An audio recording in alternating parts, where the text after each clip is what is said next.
And they looked at us when we did the last measurement and they said, how is this blank possible? And Nathan wanted to trade that without the expletive. It's fun because reactions are usually one of wonderment, saying, how do you do this? When people drive them and they come back with their comments about the feel, these are, again, non-data points, but they're definitely experiential points. We have people that are now saying, even in a prototype base, I'll spend the extra money to put them on my car because I feel it's worth it. Welcome to Coffee Break, the official podcast of the Brake Report. Here we dive deep into the world of brake technology, bringing you exclusive interviews with industry leaders and insights into the companies shaping our future. Let's get started.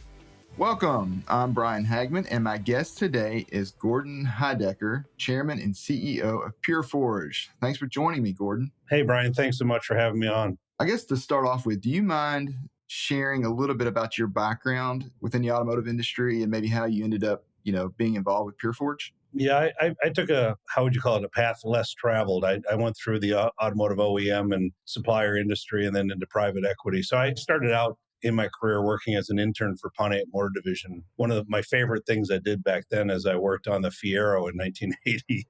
And that was a fun experience, but got me really hooked in the auto industry. Grew up with my father working for Pontiac, so that was, where my passion came for cars. But then after I graduated, I started with American Motors. And then American Motors became Chrysler. Well, it was American Motors, Renault. Then it became Chrysler. Then it became Chrysler by itself for a while. Then it became Daimler Chrysler. Then it became Cerberus Chrysler. And, after all that, we had a large identity crisis as to what Chrysler really stood for. So when Cerberus was there, I decided in 2008 it was enough. I had been reporting to the board of management for 8 years of my career at that point and seen pretty much everything. And I just decided to do my own thing. So I started company called HPP. We did our own design, development, engineering of cars. And then I got out of that and went into running the management consulting division at KPMG for automotive as a vertical. Worked with Rivian to get them their funding. Then I went off into another area, which was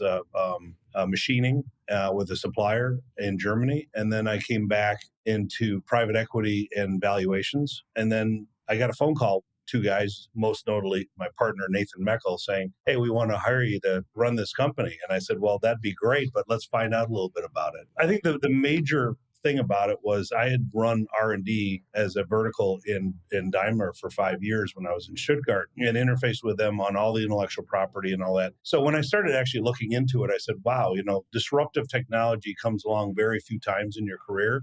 And when I really looked at it, and I had, again, Hadrian Rory, who was from Chrysler and worked with me on Prowler, was pushing this technology and basically telling me what it was and what it wasn't. And I was very impressed, albeit, from a proof of concept perspective, it didn't have all the stuff behind it that I would like to have seen as an engineer or as a vehicle line executive at Chrysler, because there would have been a lot more questions, a lot more testing. But fundamentally, the proof in the pudding was there. And I said, hey, we can run with this. And, I've seen on one hand the number of times it's been disruptive. So for me, I joined November 18th of 2021 as CEO. And by March of the next year, I was chairman and CEO. Oh, wow. Well, yeah, you certainly have a very diverse automotive background for sure. You've been there, done that. That's awesome. So getting to your career, so was there... what was the most memorable role that you've held so far, other than this role? What's been the most memorable role you've held and why? Wow. Well, there's been a lot of really fun ones. I was involved in Viper back in the 80s when it was first announced, and then became president CEO when Cerberus wanted to roll it out as a separate company and sell it through private equity. So I did that for a while.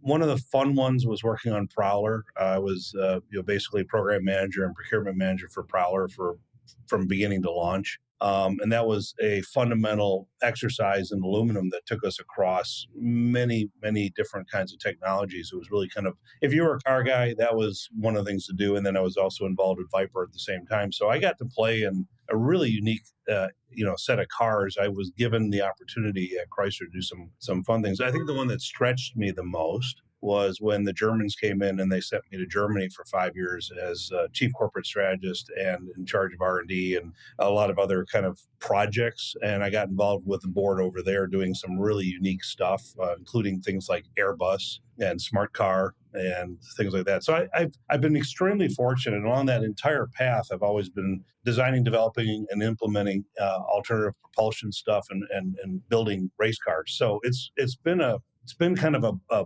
bilateral approach. I've always been known for being the car guy, right? Which was fun. And I think one of my favorite bosses was a guy named Bob Lutz. I worked for him on and off through my career, and he's so pragmatic about things. I also really enjoyed working for Wolfgang Bernhard because you never walked out of a meeting without a decision, whereas most everybody else never wanted to make one. Yeah, sure. Has there been any experiences or, roles that you've been in that you feel like have helped prepared you the most to run a company, to be a CEO? I mean, is there anything significant, or do you think it's maybe just a culmination of everything you've done? Well, I managed my career. I didn't stay in a single silo. I could have been in procurement, or I could have been in quality, or I could have been in engineering. I kind of bounced around a lot, and I took advantage of opportunities when they were presented, and I stretched myself. I mean, it was always how would you call it, the imposter feeling of, why am I in strategy? Why am I doing this? But you get into it, you dive into that deep pool, you go underwater for a while, and then you come out, and eventually you go, okay, I know what I'm doing, or at least I think I know what I'm doing. But no, it was Nathan said this to me.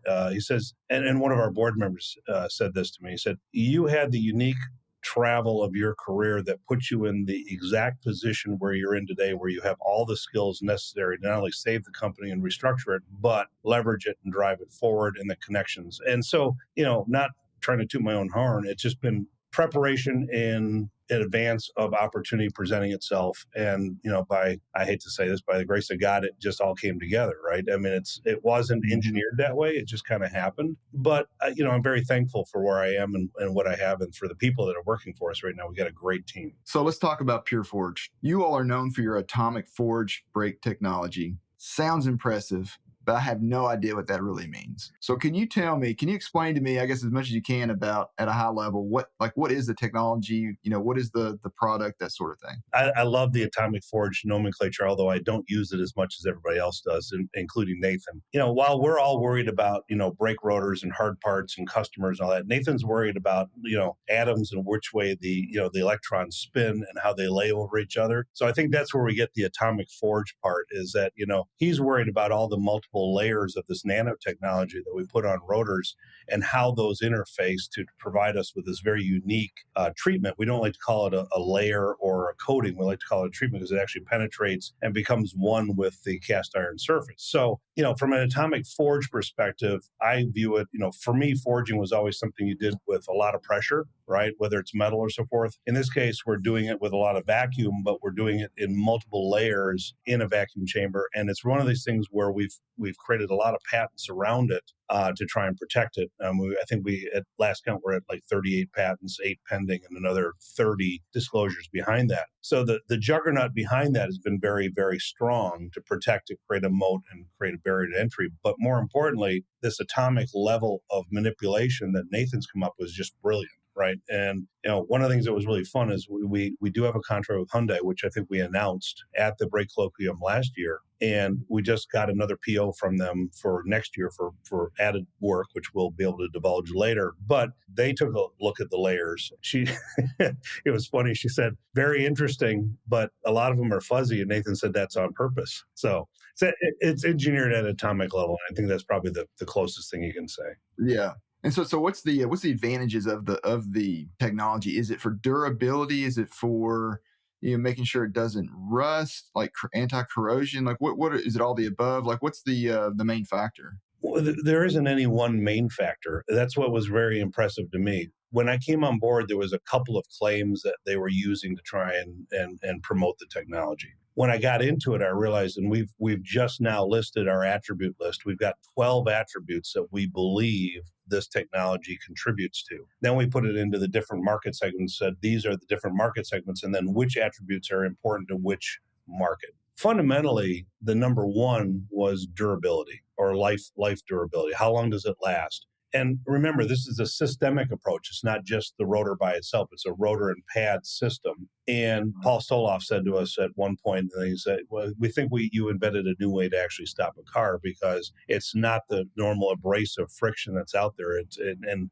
Nathan has dubbed it adherent friction. And the factor that we're trying to say is, what's the stiction of that adherence that allows us to create this. So again, we're actually plowing a lot of new ground, and we're creating actually a new vocabulary around it. And then we're putting metrics behind that. Longevity is one. Obviously, when you're not wearing the rotor, you also aren't creating cast iron dust that's going in the atmosphere, right? So that's just intuitive and that's measurable. And then when you go to another level, you're saying, all right, if you're not doing that and we create a good transfer layer, then what we're seeing is it's not rusting in the atmosphere. So like if you leave your vehicle out in the parking lot or you leave it in your driveway for a week or two with the e-brake on, what's happening? Well, you're not seeing that corrosion that normally presents itself. And if there is anything, it usually wipes off extremely easy and doesn't pit or create any kind of weird anomaly on the rotor braking surface. It also gives us a more consistent braking surface. And, our biggest, I guess, pursuit has been trying to get a very high level mu right out of the box. And that's what we've been able to do with our brake pad partner. And we're now working with a second one. So there's been some great stuff. I've hired recently a gentleman who's working on just testing and development. And he's now putting together the protocol with Dan Berlichek and Paul Stoloff to figure out what testing holes we have, how do we get that data, and then how do we present that to an OEM, or how do we present that to a tier one, or how do we present that to a customer? Who's your specific target customer right now? I mean, are you looking at the OE side, aftermarket? Is it heavy duty? Is it fleets? Like, what do you see as the primary focus at the moment? Well, I'll start with the heavy duty because we're not there yet, right? I mean, we're not class 6, 7, or 8. But we have solutions for that we would need to put R&D dollars towards. In that vein, my goal is to get to market, get to profitability, and get to break even as fast as possible. And that's what we owe our stockholders. So that's what we're doing. Once I have that cash flow and I want to apply a fairly high level of that to R&D, I will do that. And we'll continue to go down that road unless we get a partner who wants to go down that road and help fund it with us in a JV or whatever. Obviously, technology like this, in almost every case, it's really hard to bootstrap it from the floor up. You need to find partners that are willing to throw in with you. And so we're open to that discussion, and we've got several that are happening that I can't divulge. Sure. So now when you start to look at OEM is and coming from the OEM and being a vehicle line executive for several vehicles at Chrysler or Daimler, testing, development, regardless of what you are handed as far as testing proof, you will always put it on a car. You'll run it through that. You have to do the FMVSS testing to prove it on that vehicle before you ever launch it. And it probably would only be an option because of our price point at this point, right? We're not scaled at that level. So really where the market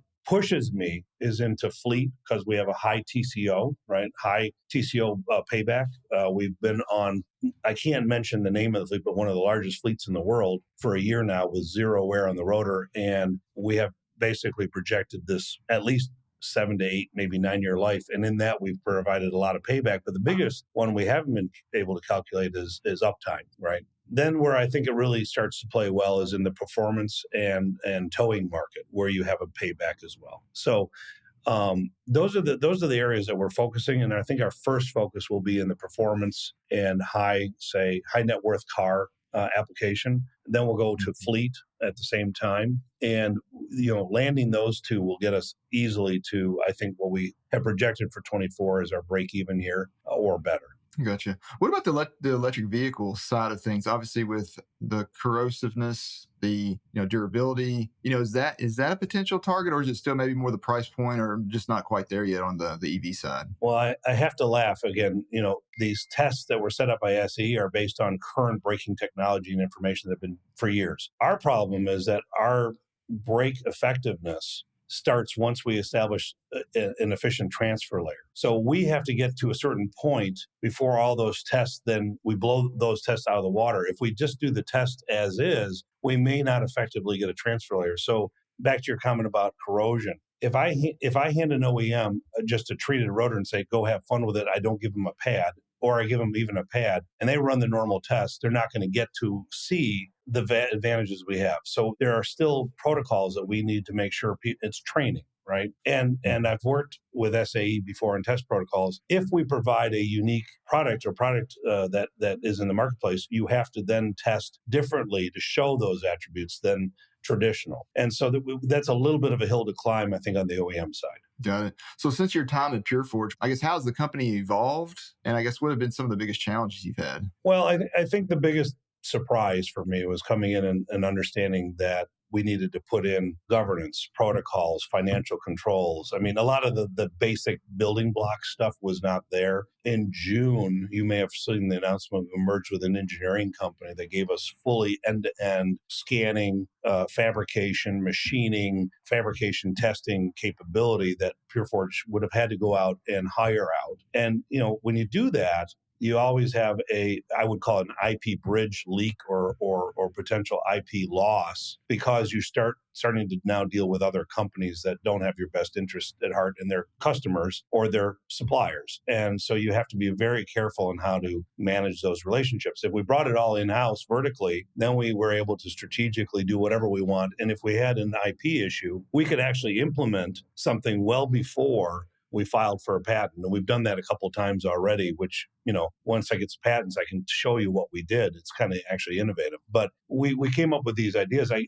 last year, for instance, we were driving to PRI, three of us, my VP of production, myself, and our lead engineer. And we said, well, what if you did this? And then, we're driving for 4 hours. So that what if turned into how do you do it, and what equipment do you use, and so forth. And by the time we got to Indianapolis, we had another patent we had to file, right? But when we came back from PRI, we started actually implementing that idea on a machine, on a 3-axis machine, and had it actually functioning before we put the disclosure into the patent office. You couldn't do that if you didn't have integral engineering and verticalized capability. Yeah. So walk me through the operation, just so I can kind of understand your all's process. Do you receive the rotor from, like the disc, from a foundry, and then you all do some machining, or is it already machined and then you all treat it in house? How does that work? What can you talk about that? I can tell you where we are today, and maybe indicate where we're going to. Right today, we'll take pretty much we have to take a rotor that has no paint application or no anti-corrosive we just need a raw rotor that's machined, right? And that's where we start. We have a general agreement with Wapaka to work on rotors and rotor technology. I think there was an announcement that we have some decent working relationships with a foundry in the United States. We're very big about American made. That doesn't mean we can't buy rotors from wherever they come from and turn them into our product, right? So for me, it's a cast iron product that has a certain machining face. If there's something we need to do in-house to true that up, we'll do that prior to processing. Again, that's part of the proprietary process of what we do, and particularly the surface treatment and how we put that on as part of that process that's internal. Most importantly, it's working with our pad manufacturer to make sure that all those interfaces, all those surfaces work together properly. And that's really what we've been kind of finessing as we go through to make sure that in production. So for us, we have partnerships in supply on rotors and pads, and we'll continue to develop those over time. Longer term, will we put in machining centers and so forth to do our own thing? Possibly. It's my favorite finance term, which it's a math problem. Gotcha. So what's been the feedback so far from either current customers or potential customers? Is there anything that kind of stands out as far as maybe the feedback, and is there any actions been able to to take on that? Nathan loves this one. He actually wanted to trademark it, but I didn't want to trademark an expletive. We were on test now for a year with his fleet, and they looked at us when we did the last measurement, and they said, "How is this blank possible?" Right? And Nathan wanted to trade that without the expletive, and I said, "Well, that's why we have a little card we hand out at PRI that says, this is freaking impossible," or whatever it is. It's fun because reactions are usually one of wonderment, saying, "How do you do this?" Right? When people drive them and they come back with their comments about the feel or so forth, these are again non-data points, but they're definitely experiential points. And we have people that are now saying, I'll spend the extra money, even in a prototype base. I'll spend the extra money to put them on my car because I feel it's worth it. And typically the customers we're getting are ones that have bought a new car, they're on their first brake job, right? Those are the ones that want to buy this and never worry about a brake job again, as long as they own the car, or even when they transfer it to a kid, for instance.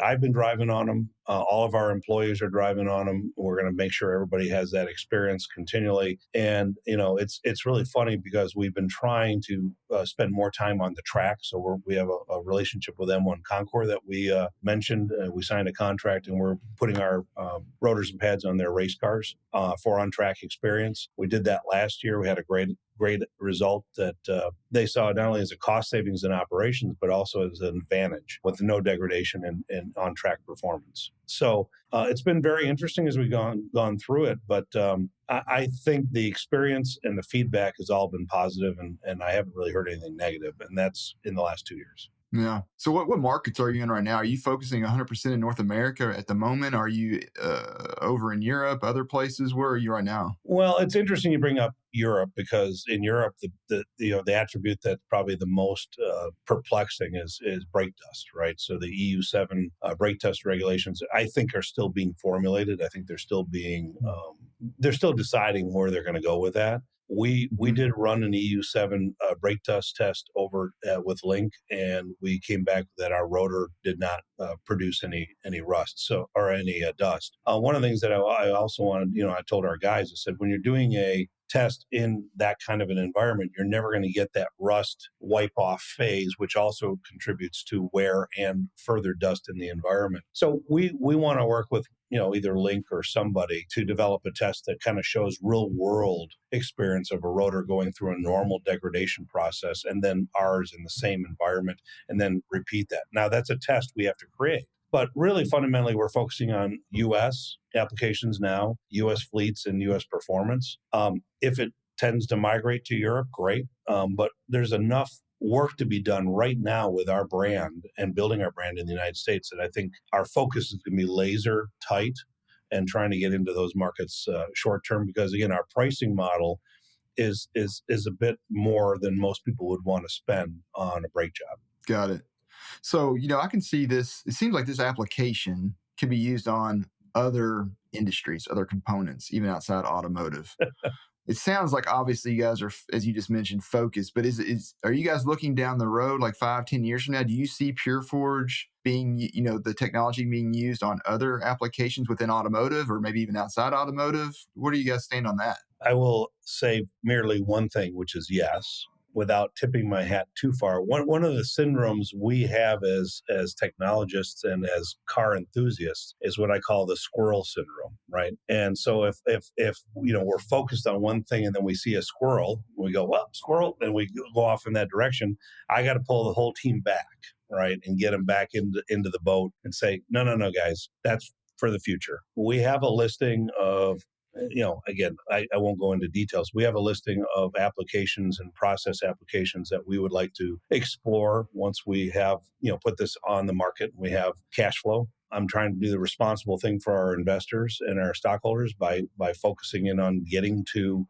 a payback and driving value. Does it have other applications? Yes. Is it something we like to pursue? Yes. Is the time right now? No. And so, again, being pragmatic as possible. I'd love to go off and play research lab with this stuff because as a engineer and as a car guy, yeah, there's a lot of ideas that come to mind. I don't know if you met Sean Visser, who's our chief, basically vice president of production. When I introduced this to him when I first became CEO, he went off on a tangent. I couldn't pull him back for 2 days.